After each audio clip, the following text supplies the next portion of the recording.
Hello guys, welcome back. ഇന്നത്തെ എപ്പിസോഡില് നവ്യ നന്ദാവനത്തിലേക്ക് പോവാൻ വേണ്ടി തീരുമാനിക്കുന്നുണ്ട്. എന്നും ഇല്ലാത്ത ഒരു ആഗ്രഹം നവ്യക്ക് തോന്നുകയാണ്. വീട്ടിൽ പോയിട്ട് എല്ലാവരെയൊക്കെ ഒന്ന് കണ്ട് ഒരുമിച്ചിരുന്ന് ഭക്ഷണം കഴിച്ച് കുറച്ച് സമയം അവിടെ ചെലവഴിച്ചതിന് ശേഷം അനന്തപുരിയിലേക്ക് തിരിച്ചെത്താന്നാട്ടോ നവ്യ കരുതുന്നത്. എന്തായാലും നവ്യ നന്ദാവനത്തിൽ എത്തുന്നുണ്ട് കേട്ടോ. അവിടെ എത്തിയിട്ട് പിന്നെ എന്തൊക്കെയാ നടന്നതെന്ന് അറിയണ്ടേ? എന്നാലും നമുക്ക് ഇന്നത്തെ എപ്പിസോഡ് സ്റ്റാർട്ട് ചെയ്യാട്ടോ. അപ്പൊ ആദ്യം തന്നെ കാണിക്കുന്നത് നവ്യാണ്. നവ്യ ഇങ്ങനെ ഒറ്റയ്ക്കിരിക്കുകയാണ്. അതേസമയം തന്നെ അനാമിക അങ്ങോട്ടേക്ക് വരുന്നുണ്ട്.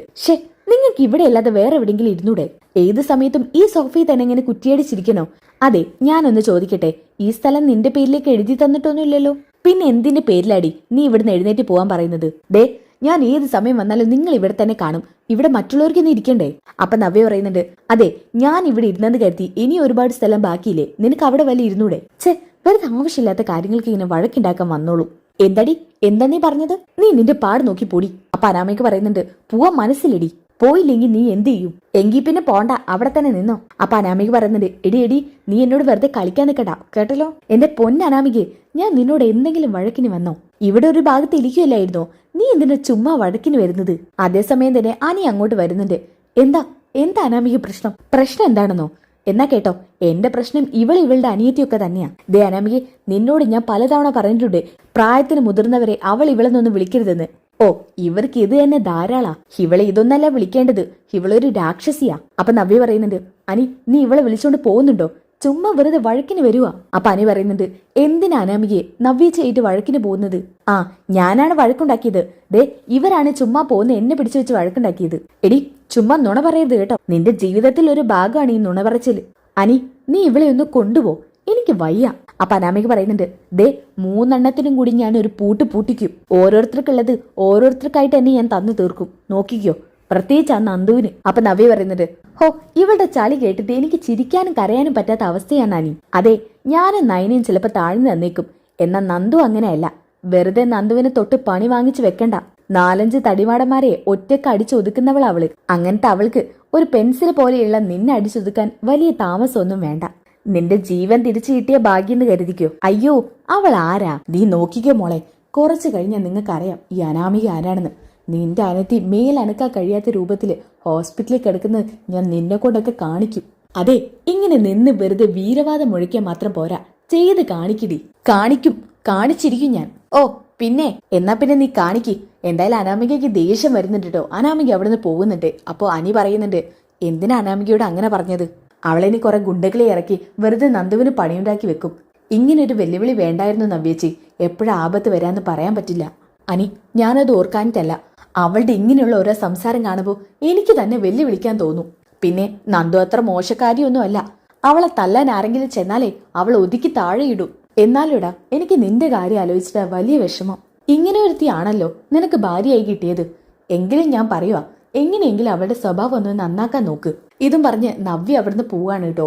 പിന്നെ നവ്യക്ക് ബെഡ്റൂമിൽ ഇരിക്കുമ്പോഴൊക്കെ നവ്യയുടെ ചിന്ത അച്ഛനും അമ്മയും നയനയും നന്ദുവിനും ഒക്കെ കാണുന്നത് തന്നെയാണ് കേട്ടോ.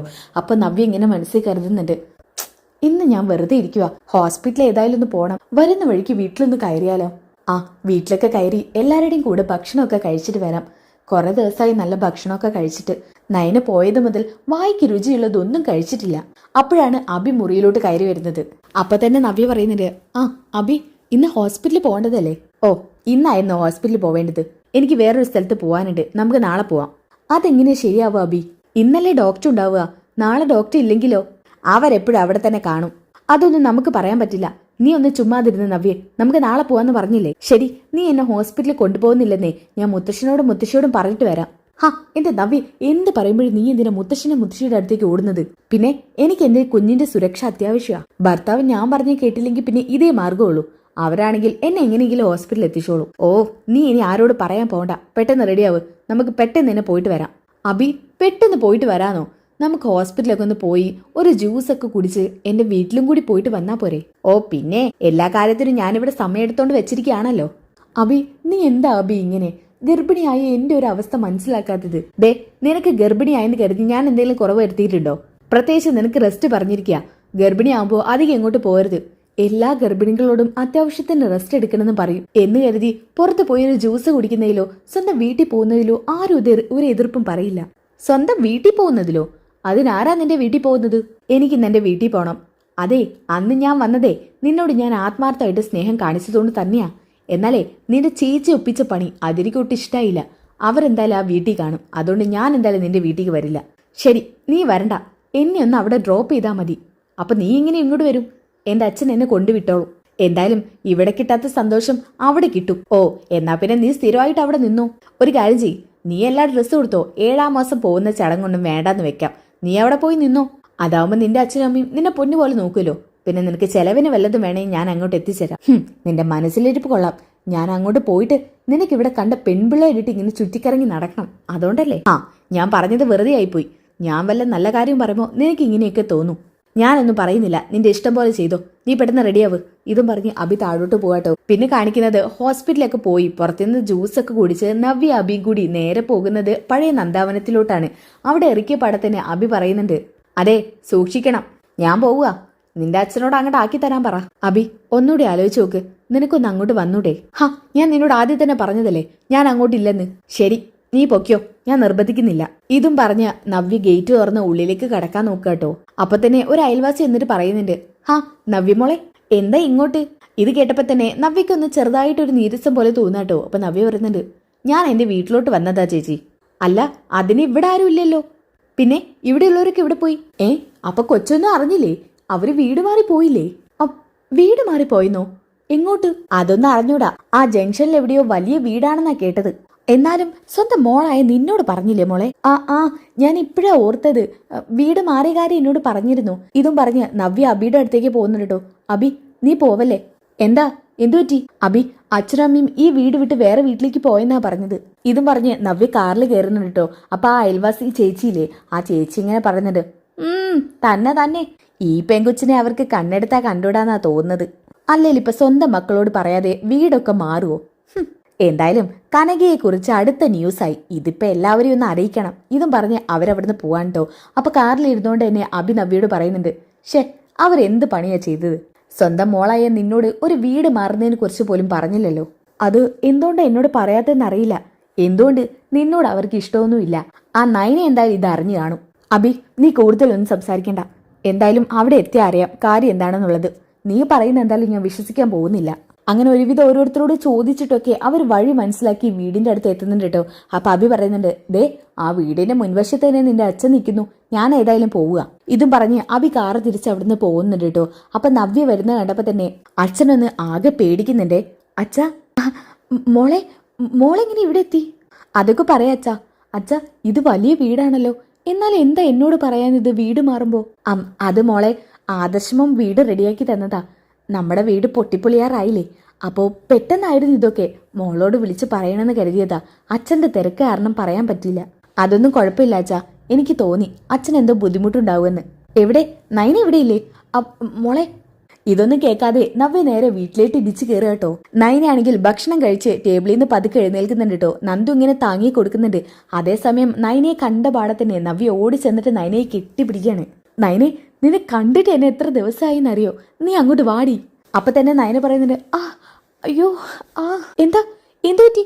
അപ്പഴാണ് കനക ഓടി വരുന്നത് കേട്ടോ. ഈശ്വര, നന്ദൂട്ട എന്തു പറ്റി? ഇത് നവ്യമോളല്ലേ? അമ്മേ, ഇതെന്താ നയനയ്ക്ക് പറ്റിയത്? അത് മോളെ, നയനയ്ക്ക് വയറുവേദനയാ. നയന എന്താ നൈറ്റി ഒക്കെ ഇട്ടിരിക്കുന്നത്? അവൾ ഇതൊന്നും ഇടാറില്ലല്ലോ. അത് ചേച്ചി ഞാൻ. നയനെ, നീ എന്നോട് കള്ളം പറയരുത്. അമ്മേ, എന്താ അമ്മേ സത്യം? എന്നോട് പറയാമേ, ഞാൻ ആരോടും പറയില്ല. അപ്പൊ നന്ദു പറയുന്നുണ്ട്, ചേച്ചി പ്രശ്നമൊന്നുമില്ല, നീ ഒന്നും മിണ്ടണ്ട, പറയാമേ എന്താ കാര്യം? അപ്പൊ നയന പറയുന്നുണ്ട്, ചേച്ചി നീ അത് വലിയ കാര്യമൊന്നും ആക്കല്ലേ. എനിക്ക് ചെറിയൊരു സർജറി കഴിഞ്ഞു. അയ്യോ, സർജറി കഴിഞ്ഞെന്നോ? എന്നിട്ട് എന്നോട് ആരും പറഞ്ഞില്ലല്ലോ. ദേ നയനെ, ഞാൻ നിന്നെ എത്ര തവണ വിളിച്ചു. നിന്റെ സംസാരത്തിൽ തന്നെ എനിക്ക് എന്തൊക്കെയോ ആവശ്യത്തെ തോന്നിയതാ. അമ്മ എന്നോടൊന്നും പറഞ്ഞില്ലല്ലോ, അച്ഛനും പറഞ്ഞില്ല. നന്ദൂട്ടിനെ ഞാൻ ഒരുപാട് തവണ വിളിക്കുന്നതാ, എന്നിട്ട് നന്ദൂട്ടിനും പറഞ്ഞില്ല. എന്താ പറ്റിയത് നയനിക്ക്? അപ്പൊ അച്ഛൻ പറയുന്നുണ്ട്, മോളുടെ അമ്മായിമ്മക്ക് കരളും ബ്ലഡും ഒക്കെ കൊടുത്തത് നയന മോളാ. എന്ത്? അമ്മായിയെ സഹായിച്ചത് നയനയാണോ? അപ്പൊ കനക പറയുന്നുണ്ട്, അതേ മോളെ. ഈശ്വര, എന്നിട്ട് ഇതൊന്നും അവരാരും അറിയില്ലല്ലോ. അതൊക്കെ അവരറിയേണ്ടതല്ലേ, പ്രത്യേകിച്ച് അമ്മായി. നയനെ അത്രത്തോളം വെറുക്കുന്നുണ്ട് അമ്മായി. മോളെ നയനെ, നിനക്ക് പ്രശ്നമൊന്നുമില്ലല്ലോ? എനിക്കിപ്പോ ഒരു കുഴപ്പമില്ല ചേച്ചി, ചെറിയൊരു ബുദ്ധിമുട്ടുണ്ട്, അതേ ഉള്ളൂ. അപ്പൊ കനക പറയുന്നുണ്ട്, അതെ മോൾ അടുത്തധികം നിൽക്കണ്ട, നയനമോക്ക് ഇൻഫെക്ഷൻ വരും. എന്നാലും അമ്മേ, എനിക്ക് ഇന്നിങ്ങോട്ട് വരാൻ തോന്നിയത് എത്ര നന്നായി. ഇപ്പോഴല്ലേ എനിക്ക് മനസ്സിലായത് ആദർശേട്ടൻ എന്തിനാ ഈ വീടെടുത്ത് തന്നെന്ന്. ആദർശേട്ടന് അങ്ങനെ ഒരു ഉദ്ദേശമൊന്നുമില്ല ചേച്ചി. എന്നാലും നൈനെ ആദർശേട്ടൻ ഇതൊക്കെ കണ്ടറിഞ്ഞ് ചെയ്യുന്നുണ്ടല്ലോ. നിന്റെ ഭാഗ്യാണതെന്ന് കൂട്ടിക്കോ. ഒരുത്തൻ എന്നെ ഇവിടെ ഇറക്കി വിട്ടേച്ചിട്ട് പോയതാ. അച്ഛാ, എനിക്ക് ഇവിടെ നിന്ന് ഇപ്പൊ പോവാൻ തോന്നുന്നില്ല നയനയുടെ അവസ്ഥ കണ്ടിട്ട്. അമ്മേ, ഞാനും ഇവിടെ നിൽക്കുക. മോളെ, അത് പറ്റില്ല. മോളും കൂടി അവിടെ നിന്ന് പോന്നു കഴിഞ്ഞാൽ പിന്നെ നിങ്ങളുടെ അവസ്ഥ അത്രയും കഷ്ടമായിരിക്കും. അത് ഞാൻ ഓർക്കാനിട്ടല്ല അമ്മേ. നയനയുടെ ഇപ്പോഴത്തെ അവസ്ഥ കണ്ടിട്ട് എനിക്ക് അവളെ ഇവിടെ ഇട്ടേച്ച് പോവാനേ പറ്റുന്നില്ല. മോളെ, മോളുടെ സ്വഭാവത്തിന് ഇപ്പോൾ ഒരുപാട് മാറ്റം വന്നു. അത് തന്നെ ഞങ്ങൾക്ക് എല്ലാവർക്കും വലിയ ആശ്വാസമാണ്. മോൾ എന്തായാലും ഇവിടെ നിൽക്കണ്ട. ഗോവിന്ദേട്ടാ, മോളെ എന്തായാലും അനന്തപുരിയിലൊന്ന് ആക്കി കൊടുക്ക്. ആ, മോളെ ഞാൻ അവിടെ എത്തിക്കാം. എന്നാലും അമ്മേ ഒന്നും പറയണ്ട. പിന്നെ മോളെ, ഇവിടെ നടന്ന വിവരം ആരും അറിയരുതേ. ഇല്ലമ്മേ, ഞാൻ ആരോടും പറയില്ല. എന്തായാലും നവ്യ കാര്യങ്ങളൊക്കെ അറിഞ്ഞിട്ടോ. ഇനി നല്ല ട്വിസ്റ്റുകൾ നിറഞ്ഞ എപ്പിസോഡുകളാണ്. അപ്പോൾ ആ എപ്പിസോഡുകൾ കിട്ടാനായിട്ട് ചാനൽ സബ്സ്ക്രൈബ് ചെയ്തിട്ട് വീഡിയോക്ക് ഒന്ന് ലൈക്ക് ചെയ്തിരിക്കുക. അതോടൊപ്പം നെക്സ്റ്റ് എപ്പിസോഡിൽ നിന്ന് കമൻറ്റ് ചെയ്തിരിക്കുക. അപ്പോൾ അടുത്ത വീഡിയോയിൽ കാണുന്നവരേക്കും ബൈ ഗൈസ്.